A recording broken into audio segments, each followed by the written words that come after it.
eles serão reis no milênio. Então eu quero mostrar a diferença para os irmãos. Veja bem, irmãos, no Velho Testamento, a vontade do Eterno era que todo Israel fosse reis e sacerdote. No Velho Testamento, a vontade do Eterno era que todos os judeus fossem reis e sacerdotes. Porém, nem todo Israel se posicionou. E aí o que o Eterno fez? O Eterno levantou só a tribo de Levi. Eram 12 tribos. Porém, só uma tribo estava posicionada para fazer a vontade do Eterno. O Eterno fez o quê? Fez com que eles se tornassem sacerdotes. Só eles serviam ao Eterno como sacerdotes. Mas eles representavam os demais irmãos, que eram os judeus. Então, eles ofereciam o sacrifício dos judeus perante o Eterno. E lá nos mostra que havia 24 turnos. 24 turnos. Então, durante toda hora tinha um servindo o Eterno. Tinha um sacerdote ali representando os judeus. Veja bem, irmãos. Por isso lá no Apocalipse está escrito 24 anciões. Por quê? Porque no Velho Testamento tinha 24 turnos. Mostrando que os anciões ali no Velho Testamento ali eram a tribo de Levi. Entendeu, irmãos? Mas a intenção do Eterno era fazer com que todo Israel fossem sacerdotes. Porém, só a tribo de Levi se posicionou para se tornar sacerdote. Hoje a história se repete, irmãos. Dentro da igreja do Mashiach, a vontade do Mashiach é fazer com que a igreja toda se tornasse reis e sacerdotes. Porém, só o filho varão, só os vencedores se tornarão os 24 anciões. Só eles se tornarão reis e sacerdotes. Então existe uma diferença, irmãos, entre os 24 anciões, entre os vencedores e os demais irmãos, entre a igreja. Está entendendo? É por isso que no livro de Apocalipse, capítulo 20, lá o apóstolo Yohanan, o apóstolo João, ele diz assim, ó: vi tronos sobre os quais se assentaram os 24 anciões, né? E diz, a eles foram dado poder de julgar. Aí ele continua dizendo, vi também as almas daqueles que foram mortos, porque não receberam a marca da besta e nem adoraram a sua imagem. Veja aí, irmãos, aí ele está separando os 24 anciões da igreja que ficou para trás na tribulação. Tá bem claro, é só vocês lerem, Apocalipse capítulo 20, versículo 4. Ele diz, eu vi tronos, e neles se assentaram aqueles que foram dado poder para julgar. São os 24 anciões, são os vencedores. Aí ele diz, vi também aqueles que não adoraram a imagem da besta, nem receberam a sua marca. Eles voltaram à vida e reinaram com Mashiach no milênio. Vão reinar com Mashiach, porém não vão ser reis no milênio. Tá entendendo, irmãos? Então existe uma diferença. Agora eu vou trazer para os irmãos os pontos. A primeira coisa que você vai ter que fazer, irmãos, você vai ter que se separar do sistema. Por que, Romeu, que eu vou ter que me separar do sistema? Porque o Eterno, ele sempre tirou um povo dentro do seu povo. Ele sempre escolheu um grupo dentro do seu próprio povo. Por quê? Porque esse grupo estava posicionado para poder fazer a vontade dele. Esse grupo representava os vencedores no meio dos demais. Veja bem, quando o Eterno saiu lá do Egito, o que a Escritura diz? Que daquela geração quem entrou na terra em Canaã foi só Josué e Caleb. Daquela geração quem entrou foi só Josué e Caleb. O resto caiu pelo caminho. O resto não conseguiu se tornar vencedores. O Canaã ali simboliza o milênio. Está entendendo, irmãos? Então, ele sempre tirou um grupo dentro do seu próprio grupo. Dentro do seu próprio povo, o Eterno tirou um povo. Então você tem que se separar do sistema. É isso que eu quero trazer para você. Você pode ver que quando foi ter aquela guerra ali no Velho Testamento, diz que o Eterno escolheu só 300 homens. No final ficou só 300. Saiu muitos mil homens, mas no final ficou só 300. O Eterno tirando um povo de dentro do seu próprio povo. O Eterno tirando os vencedores lá do meio. Os covardes, ele disse que não servia para entrar naquela guerra. Então ele escolheu só 300. Veja bem, outro ponto também. Você pode ver aí que Elias, Alial, quando ele foi confrontar Jezabel, ele achou que só ele que tinha ficado fiel ao Eterno. O Eterno falou, não, ainda tem 7.000 homens que não se dobraram seu joelho diante de Baal.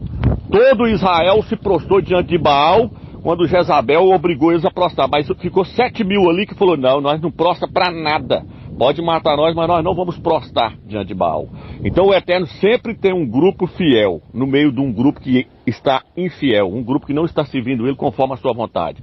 A igreja hoje está caída. A igreja hoje está dentro do sistema, está dentro da Babilônia. Então o Eterno, irmão, ele está nos chamando para poder sair fora do sistema. Veja bem, irmãos, Quando foi para reconstruir, quando o povo estava cativo lá em Babilônia, o povo de Israel, os judeus foram levados para o cativeiro em Babilônia, o Eterno mandou chamar o seu povo para poder subir para Jerusalém, para ir ao Shalom, para edificar o templo. Mas poucos foram, poucos deixaram Babilônia. Por quê? Porque eles diziam que tinham cargos importantes lá em Babilônia. Eles haviam se tornado famosos, tinham cargos bons dentro de Babilônia, que não poderiam subir para Jerusalém para edificar o templo. Hoje, os crentes estão presos dentro de Babilônia. Babilônia é o sistema, irmãos. São as denominações evangélicas, a igreja católica, todo esse sistema aí está aprisionando o povo do Eterno. Mas o Eterno está chamando um povo de dentro do sistema, de dentro da Babilônia, para poder vir edificar o seu templo. A igreja está em ruínas, mas o Eterno quer edificar o seu templo. E aí ele está chamando um grupo. Mas muitos vão dizer, não, meu cargo é bom, eu sou presbítero, eu sou pastor, eu sou diácono lá dentro da igreja, eu não posso sair lá. Mas na verdade ele está dentro da Babilônia achando que está no lugar que o Eterno quer. Não, o Eterno está mandando sair lá de dentro. Por isso no Apocalipse 18 ele diz, sai dela, povo meu. Ele está falando, pô, é povo dele. Sai dela, povo meu, para não ser de cúmplice dos seus pecados. Então o Eterno está chamando um povo para fora do sistema, para poder edificar a sua igreja. Então você tem que sair de dentro das denominações. Denominações são divisões, são facções, são seitas. A palavra seita significa divisão, partido tomado. A partir da hora que você passa a pertencer a uma denominação, você agora passa a pertencer a um partido, a uma facção, a uma seita. A palavra seita no dicionário significa facção, partido tomado, divisão.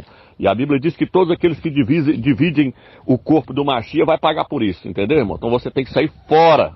Então, irmãos, quando você lê o Apocalipse 14, muitas pessoas não entendem, porque a Bíblia, ela fala de uma forma que tem que ter interpretação para entender. Veja bem, lá diz assim que os 144 mil, que eu disse aqui, que é o mesmo grupo, que são os 24 anciões, que é o filho varão, que são os vencedores, lá diz que eles não se contaminaram com mulheres.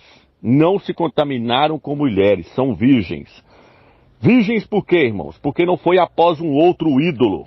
Veja bem, por isso que o apóstolo Paulo, o apóstolo Shaul, ele fala no livro de 1 Coríntios, que quer apresentar a igreja ao Mashiach como uma virgem pura, sem mácula e sem ruga.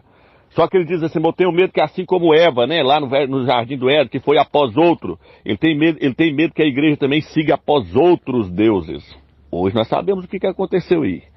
Nós sabemos que esses ídolos entraram dentro das denominações. Então veja bem, ele diz que eles não se contaminaram com mulheres. Irmãos, mulheres são igrejas, são denominações. O apóstolo Shaul aqui, ó, no livro de 1 Coríntios, ele mostrou claro ali, ó, que Eva seguiu após outro, ela foi dar ouvido à serpente. As denominações, irmãos, já se corromperam. Elas estão totalmente fora dos parâmetros, totalmente fora do caminho do Eterno. Tá entendendo? Então veja bem, irmãos, não se contaminaram com mulheres. Você tem que sair fora das denominações. Senão você vai se contaminar com elas. Você tem que sair fora, porque ela só prega a heresia, está pregando tudo distorcido, irmãos. Tudo engano. Sai fora das mulheres, sai fora das denominações. Aqui não está falando de mulher de carne e osso, não, irmão. Está falando do sistema, está falando das igrejas. Igrejas na Escritura são comparadas com mulheres.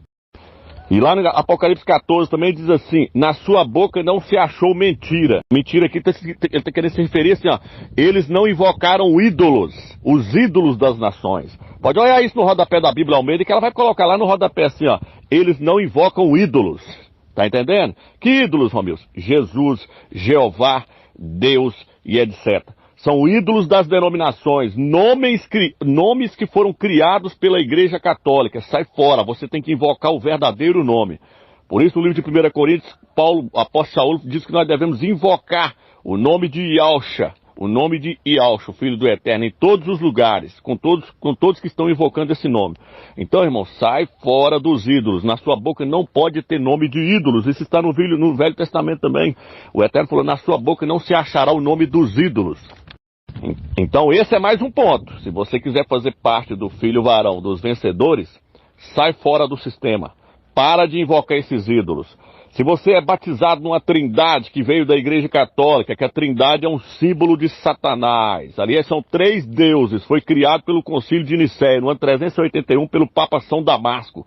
Foi a Igreja Católica que criou a trindade. Sai fora desse Deus triuno. Não existe um Deus triuno, existe um Criador do universo, seu nome é Yahweh. E o seu filho, Yahusha. O Criador de todas as coisas é Yahweh. Ele criou tudo por intermédio do seu filho. Não existe uma trindade. Trindade veio da Babilônia, veio do Egito, veio da Grécia. Pode olhar lá que lá o pessoal tudo adorava um Deus triuno. Sai fora disso aí. Então veja bem, irmãos. Se você foi emergido, foi batizado numa trindade, sai fora. Você tem que ser emergido no nome de Yahusha. Porque quem morreu por você foi o Filho do Eterno, foi Yahusha, não foi uma trindade.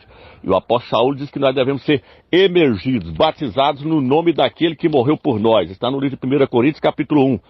Ele nos mostra lá e fala, por acaso vocês foram batizados no meu nome? Por acaso vocês não foram batizados, não foram emergidos no nome de Yahusha, o Mashiach? Então é no nome do Mashiach, é no nome do Filho do Eterno, não é no nome de uma trindade. Se você quiser fazer parte do Filho varão, você tem que ser emergido no nome de Yahusha, o Mashiach. Entendeu, irmãos? Então estou trazendo para vocês alguns pontos. Por isso no Apocalipse fala aí, você tem aí os que seguem a doutrina dos Nicolaitas. Nicolaitas. Você não pode seguir a doutrina dos Nicolaitas se você quiser fazer parte do Filho varão. Romilson, o que é o Nicolaitas? Eu já dei um estudo falando sobre isso. Nas denominações você nunca vai ver um pastor falar para você o que é Nicolaitas. A palavra Nicolaitas vem do grego, duas palavras gregas, Nico e Laos. Nico significa subjugar e Laos significa o povo leigo. Então Nicolaitas é uma hierarquia que surgiu dentro das igrejas, dentro das denominações. Primeiro surgiu no catolicismo romano. O que é uma hierarquia, Romeu? A hierarquia começa lá em cima, é o Papa, os cardeais, os arcebispos, até chegar no padre. Aí as denominações evangélicas seguiu o mesmo exemplo. Foi lá e criou-se os Nicolaitas lá dentro. Colocou lá o bispo, depois veio lá o pastor, o evangelista, o presbítero, o diácono, criou-se toda uma hierarquia. Então, Nicolaitas estão dentro das denominações evangélicas. Você não pode seguir a doutrina dos Nicolaitas. Você tem que abandonar os Nicolaitas. Lá na frente torna a falar da Jezabel. Vocês têm aí os que seguem a doutrina da Jezabel. Jezabel é a hierarquia, irmão. Esse sistema, essa prostituta que está aí, ó. Sai fora da prostituta, sai fora do sistema, irmãos. Se você seguir esse sistema aí, você não vai subir no primeiro arrebatamento. Você está fora, porque o sistema está corrompido. Tá entendendo, irmãos? É uma prostituta. Por isso no Apocalipse 17 fala que ela se prostituiu com os reis da terra. Romilson, o que significa se prostituir com os reis da terra? Os reis da terra, irmãos, são os políticos. Você já viu os políticos ir lá no Vaticano cumprimentar o Papa? Cumprimentar a prostituta? Você já foi em alguma denominação evangélica e já viu os pastores recebendo os políticos em cima dos púlpitos? Você já viu o prefeito? Você já viu os prefeitos, os vereadores em cima de púlpito nas denominações fazendo campanha? Então a prostituta, a igreja infiel, ela se prostituiu com os reis da terra. Você tem que se separar, irmão, se separar. Senão você vai estar misturado com o profano. A Escritura nos mostra que nós devemos separar o santo do profano. Então nós temos que saber separar, irmão, tirar o fermento. O apóstolo Saul diz que um pouco de fermento leva da massa toda. A massa é a igreja, irmãos. Então se você está lá no meio deles, participando de tudo junto com eles, você está fermentado junto com eles, porque isso aí está escrito na Escritura. O apóstolo falou, um pouquinho de fermento leva da massa toda. Tá entendendo? Se você participa com eles ali, faz qualquer coisa junto com eles ali, você está junto com eles, você está fermentado, você está fora do arrebatamento. Então, irmãos, para fazer parte do Filho varão, você tem que sair fora do sistema e seguir a verdadeira palavra do Eterno. Eu já dei um estudo falando sobre cada visão de cada era. Na época de Moisés, quem estava com Moisés e seguindo Moisés corretamente se deu bem. Na época de Abraão, Abraão tinha a visão daquela era. Quem seguia Abraão, concordava com tudo que ele estava ensinando, estava seguindo corretamente, porque Abraão estava com a visão para aquela era. Entendeu? Na época de Noé, se alguém tivesse seguido Noé igual os filhos dele seguiu, tinha se dado bem. Por quê? Porque Noé tinha a visão para aquela era. Cada era o Eterno levanta pessoas para trazer uma mensagem correta para que as pessoas possam seguir aquela mensagem. Tá entendendo? Por isso que quando Yohana, João Batista, levantou, quem estava com João Batista estava bem na fita, estava seguindo aquela visão correta, a visão daquela era. Aí quando Yohana morreu, veio Yahusha. Aí agora já não devia seguir João Batista mais, já não deveria se seguir Yohana mais, mas porém agora a visão passou para Yahusha. E aí quem estava com Yahusha se deu bem. Por quê? Porque ele tinha visão para aquela era. E a visão da última era agora é a visão do apóstolo Saulo, apóstolo Paulo, é ele que tem a visão. Por isso que ele falou, eu sou bom arquiteto, e como arquiteto eu lancei o fundamento. E ninguém pode pôr outro fundamento a não ser Yahshua, aquele que já está posto, que o Eterno colocou. Então quem tem a visão da palavra verdadeira é Saulo, é Paulo. Não adianta ficar seguindo esses pastores aí não, irmãos, pregando essas coisas aí não, pregando prosperidade, pregando tanto engano, pregando só heresia. Sai fora do sistema, irmãos. Então veja bem, irmãos, ou você sai fora do sistema e se separa, ou você vai pagar o preço. Vou deixar só o último aviso aqui agora, veja bem. A outra questão, você não pode amar a sua vida da alma. No livro de Apocalipse, capítulo 12, versículo 10, diz que o filho varão venceu. Venceu por quê? Porque lá diz que eles venceram por causa do sangue do cordeiro e porque não amaram a sua vida da alma até a morte. Você vai ter que renunciar tudo. Você vai ter que renunciar tudo neste mundo. Por isso que no livro de Lucas diz que quem ama pai, mãe, irmão, filho mais do que a mim, não serve para ser meu discípulo. Tem outra passagem que diz, aquele que não renunciar a tudo nessa vida, não serve para ser meu discípulo. Então veja bem, tem que se desapegar a tudo. Se você estiver preso em futebol, novela, filme, jogo, qualquer coisa, você está fora. Você vai ter que morrer para o mundo. Tomar o seu madeiro dia após dia. Na Almeida fala cruz, né? Tomar sua cruz dia após dia. Você vai ter que tomar o seu madeiro dia após dia. Negar a si mesmo. Renunciar a tudo. Porque senão você não vai subir no primeiro arrebatamento. Ele será só para os vencedores, só para os selecionados, só para aqueles que vivem para o Machia e não vivem para si mais. Entendeu, irmãos? E outro ponto, irmãos. Você vai ter que estar em oração 24 horas, orando com o pensamento voltado para o Eterno, invocando o nome do Filho dele. Todo momento que você lembrar, você tem que invocar o nome do Machia e estar em oração. Quem não estiver em consagração também, não estiver orando ao Eterno, não estiver invocando o nome do seu filho, não estiver consagrando a sua vida a ele, não vai subir. Se vocês quiserem saber mais com respeito aos vencedores, lê o final de cada carta no livro de Apocalipse. Cada carta daquela. Ali são 7 eras que a igreja ia passar na terra. E cada era o Machia, lá no finalzinho, fala ao vencedor. Eu vou dar isso para ele. Ao vencedor, ele vai herdar uma coroa. Ao vencedor, ele vai comer do maná, que está do maná celestial. Mas quem? Ao vencedor. Quem não for vencedor, vai ter que pagar o preço. Ou na tribulação, ou nas trevas exteriores. Fica na graça e na paz do Eterno.